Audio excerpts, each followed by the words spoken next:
Pas la même chose. Alors, donc ça veut dire qu'en filigrane, on sait que ce paramètre-là du coût bas, il va beaucoup bouger. Il y a peut-être un autre paramètre qui va bouger, c'est que pour l'instant, on a un réservoir qui paraît inépuisable en individus formés, mais si on continue à avoir une demande qui croît, il va peut-être y avoir aussi des problèmes démographiques là également ou pas? Où il y a les réservoirs suffisants? Non, il n'y a pas de réservoir suffisant. Enfin, c'est un peu difficile. Hein. Ça, c'est une question un peu difficile parce qu'il faudrait avoir des études. Oui, il faut être précis, mais comme ça, votre intuition. C'est pas une question d'intuition, c'est que la plupart des analystes mondiaux sont d'accord pour dire que la capacité de production d'ingénieurs dans le monde est inférieure à la demande. Donc, ça répond à votre question. En revanche, il y a plusieurs façons de traiter le problème. On fait de la productivité tous les jours, donc on s'améliore. Donc là où on passait 10 jours pour faire un certain nombre de lignes de code, peut-être qu'on passera plus que 8 jours. Donc là, on va diminuer d'un autre côté la charge de travail. Donc tout ça est relativement compliqué parce qu'il y a d'une part un phénomène de mondialisation qui est incontournable, qui est irréversible, où la plupart des grands intégrateurs mondiaux maintenant font appel à l'offshore. Il y a toute une série de reversions quand même, malgré tout, hein, de retours qu'on commence à observer. Vous savez, c'est des, moi je veux bien, petites escarmouches.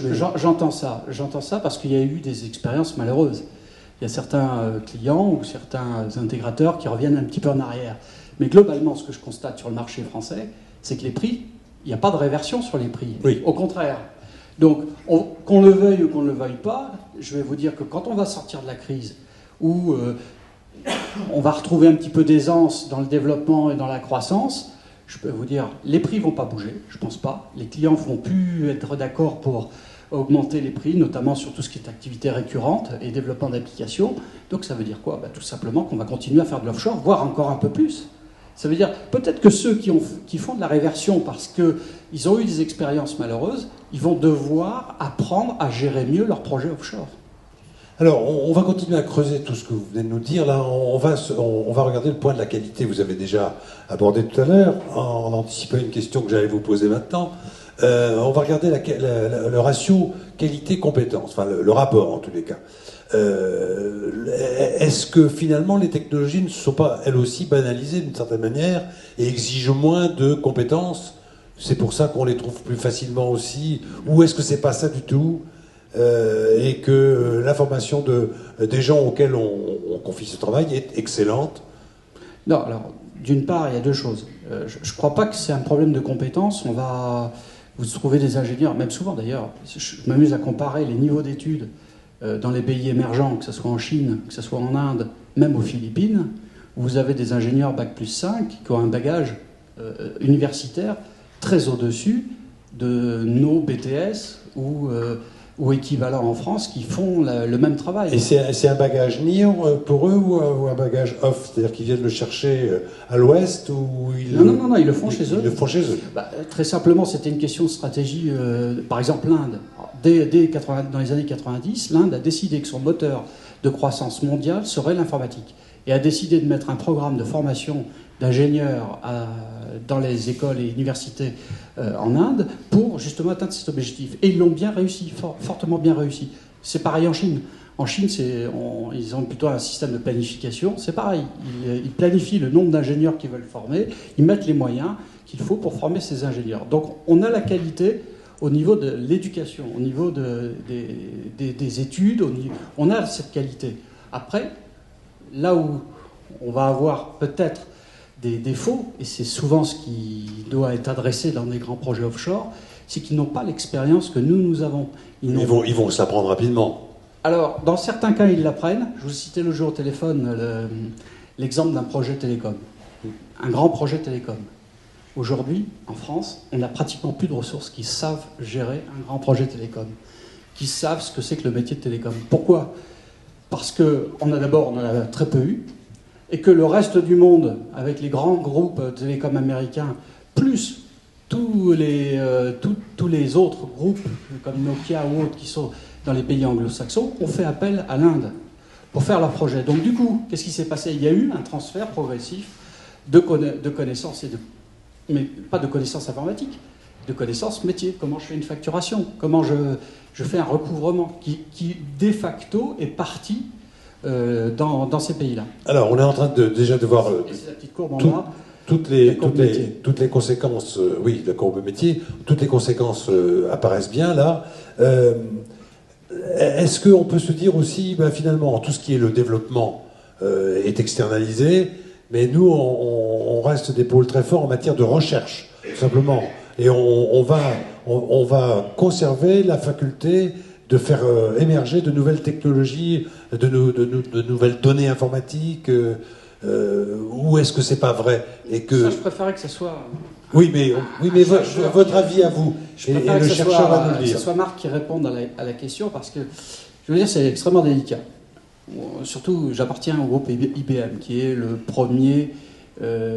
la première entreprise mondiale dans la recherche et développement. Et vous faites de la recherche dans le monde entier, vous? Et on fait surtout de la recherche en Inde. C'est-à-dire que la plupart de nos équipes de recherche et développement sont basées en Inde. Ce qui ne veut pas dire qu'on n'en a pas à Zurich, qu'on n'en a pas aux États-Unis, qu'on n'en a pas ailleurs. Donc c'est extrêmement délicat. La question, je pense qu'on a des métiers que nous garderons toujours. Et ça, c'est là-dessus que je voulais qu'on se branche. Oui, on va en venir au métier là. Voilà. Parce que ça les transforme, tout ça. Je ne suis pas sûr qu'on crée beaucoup d'emplois avec l'offshore. En revanche, je suis sûr d'une chose, c'est qu'il y a toujours des niches qui resteront locales, parce qu'on a toujours besoin localement d'un certain nombre de compétences pointues, technologiques, même si elles sont redondantes avec des compétences que nous avons en offshore. En revanche, il y a un certain nombre de métiers que l'offshore ne fera jamais. Ou en tout cas, ils ont démontré sur les 15 dernières années leur incapacité à se développer sur ces métiers. Je pense les métiers de la vente. Oui. Les Indiens, les Philippins, les Brésiliens sont incapables de venir vendre chez nous aujourd'hui. Et c'est ce qui nous laisse encore un domaine. Ensuite, tout ce qui est conception, l'architecture, il faut être proche du client. On parlait de culture tout à l'heure. Vous n'avez pas les mêmes concepts de salle de bain dans l'Ouest qu'en Asie. Vous n'avez pas le même concept de chambre non plus au Japon ou aux États-Unis. Bref, ce que je veux dire, c'est que pour faire de l'architecture, pour faire également de l'intégration fonctionnelle, il faut être sur place, il faut connaître le client, il faut connaître le métier du client, il faut connaître ses habitudes, il faut anticiper sur son marché, sur sa compétition, sur comment il va réussir ces prochaines années, l'accompagner dans les prochaines années. Ça, je ne crois pas aujourd'hui, ou c'est pas pour demain, que l'offshore pourra répondre à tout ça. Ensuite, vous avez les aspects de transformation. J'en ai longuement parlé ce soir.